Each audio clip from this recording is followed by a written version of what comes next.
सौनकादिक ऋषियों ने 6 प्रश्न किए हैं सूत जी महाराज से, और ये 6 प्रश्न ही भागवत का आधार है। सबसे पहला प्रश्न कौन सा है? ब्रूहिणः श्रद्धानानां येन आत्मा संप्रसीदसि। सौनकादिक ऋषियों ने कहा, सूत जी महाराज, धन के मिलने से मन प्रसन्न होता है। आप रात में जा रहे हैं, बैग मिल जाए और आप चैन खोलें, 2-2 हजार के नए नोट हों, लबालब भरा हो, सही बताना मन खुश होगा कि नहीं? और खुद का गिर जाए तो फिर का शाम को भोजन अच्छा लगेगा क्या?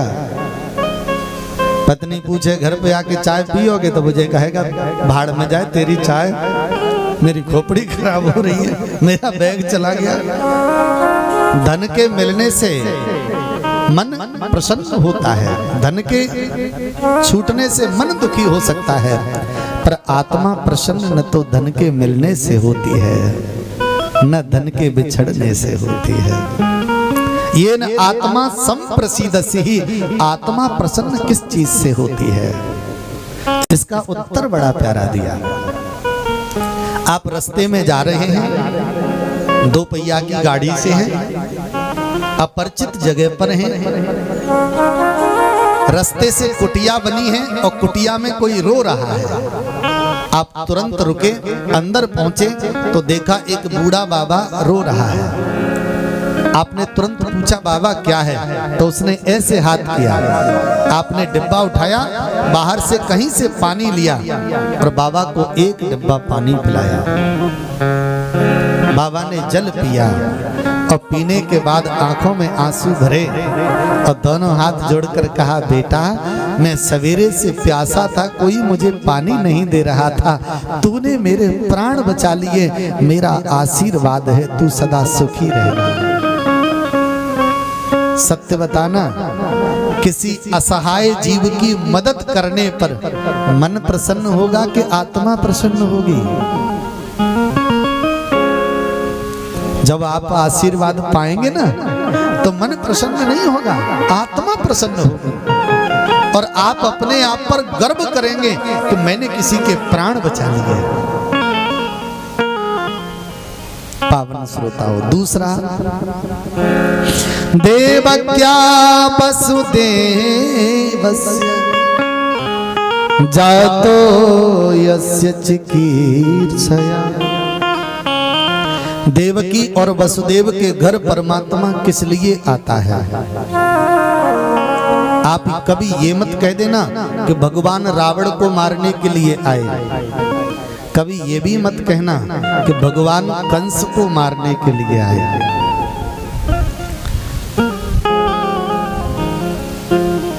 एक बात और सुन लीजिए, जासु ब्रकुट सृष्टि लय होई, ब्रकुटी के इशारे से सृष्टि समाप्त हो सकती है, क्या वो रावण को वहीं से नहीं मार सकता?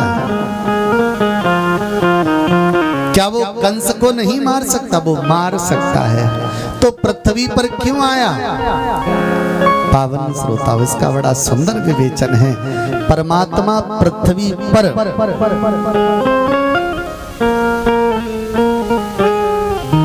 बांध लेते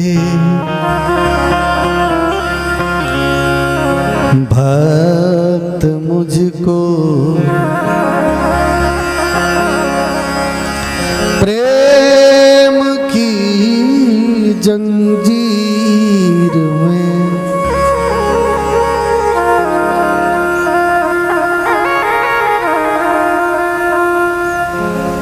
इसलिए इस भूमि पर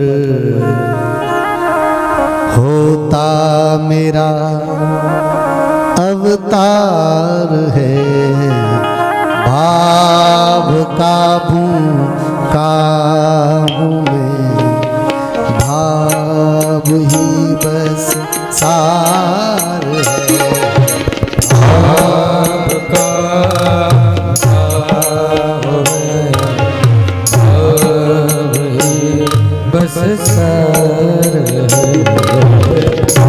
भगवान कहते हैं कि मैं तो आना ही नहीं चाहता, पर ये पृथ्वी के जो भक्त हैं ना, ये प्रेम की जंजीर में मुझे खींच लेते हैं, और जब प्रेम की जंजीर में बांध कर मुझे खींचते हैं तो मैं पृथ्वी पर चला जाता। आपका हूँ मैं, भाव ही बस सार है।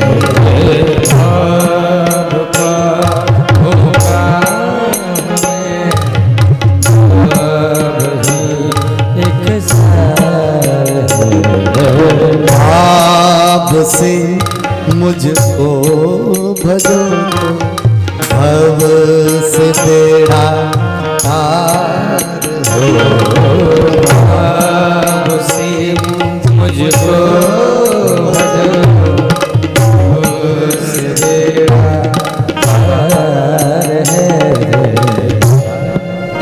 बिना भाव के बाजार में सब्जी नहीं मिलती, तो भगवान कहां से मिलेंगे। भाव काबू में, भाव ही बस सार है। भाव काबू में, भाव ही बस सार है। श्री हरि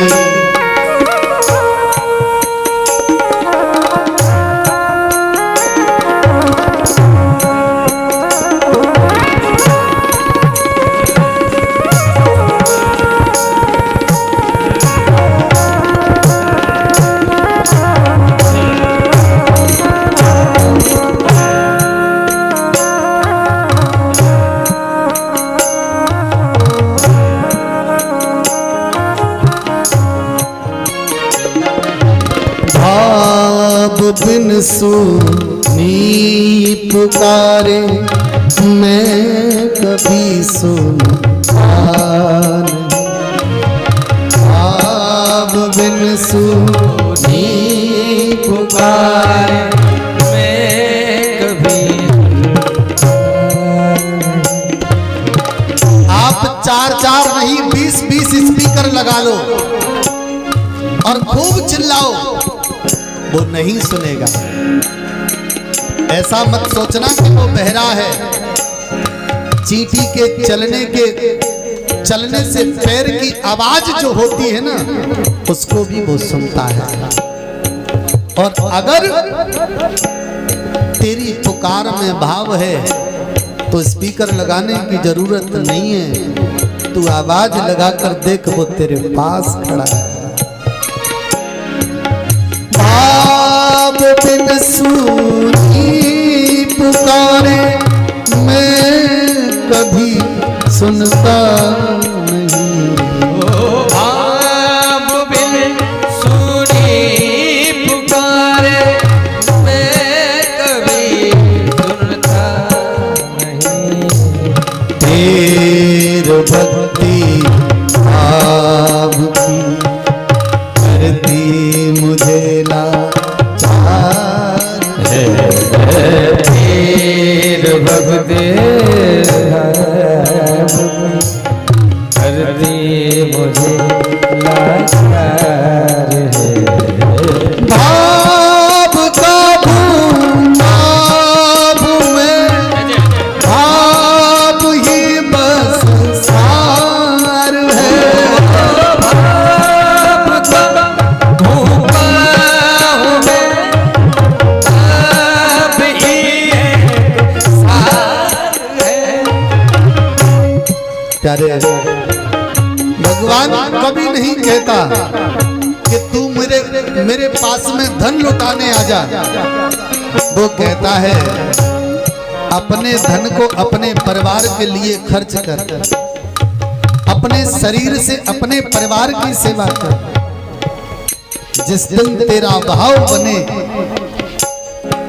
उस दिन तेरे पास जो भी बन जाए गीता में लिखा है ना, पत्रम पुष्पम फलम तोयम। अगर बन जाए तो एक पत्ता ही चढ़ा देना।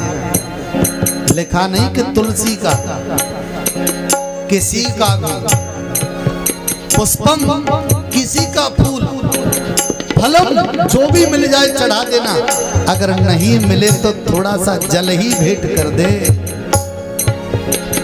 मैं तेरी पुकार को सुन लूंगा। अन्न धन और वस्त्र भूषण, अन्न धन और वस्त्र भूषण, कुछ न मुझको चाहिए, कुछ न मुझको चाहिए। भाव से एक फूल भी दे, भाव से एक फूल भी दे, भाव से एक फूल भी दे, भाव से एक फूल भी दे। ओ मुझे स्वीकार है आपका भाव, भाव ही बसार है आपका भाव, भाव ही बसार है।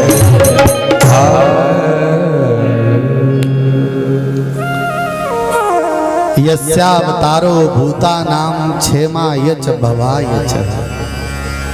पृथ्वी पर भगवान के कितने अवतार हुए, ये तीसरा प्रश्न पूछा।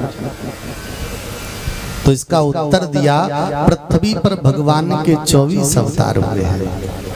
इनकी कथा आगे आएगी। चौथा प्रश्न पूछा कि सारा संसार काल के डर से डरता है, तो ये काल भी किसी से डरता है क्या? तो सूत जी ने कहा, बिना भगवान की प्रेरणा से काल भी किसी को नहीं मार सकता। अच्छा, पांचवा प्रश्न पूछा कि पृथ्वी पर परमात्मा आता क्यों है? तो इसका उत्तर दिया, पृथ्वी पर परमात्मा केवल धर्म की स्थापना करने के लिए आता है। यदा यदा हि धर्मस्य ग्लानिर्भवति भारत, अभ्युत्थान धर्मस्य तदात्मानं सृजाम्यहम्। परित्राणाय साधूनां विनाशाय च दुष्कृतां, धर्म संस्थापनार्थाय संभवामि। इसी को रामचरितमानस में जब जब होए धर्म की हानि, बाढ़े असुर अधम अभिमानी, तब तब धर प्रभु विविध शरीरा।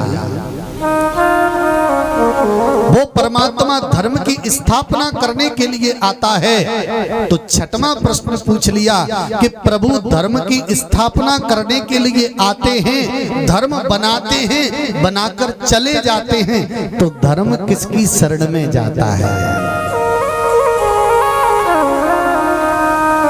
ब्रूहि योगेश्वरे कृष्णे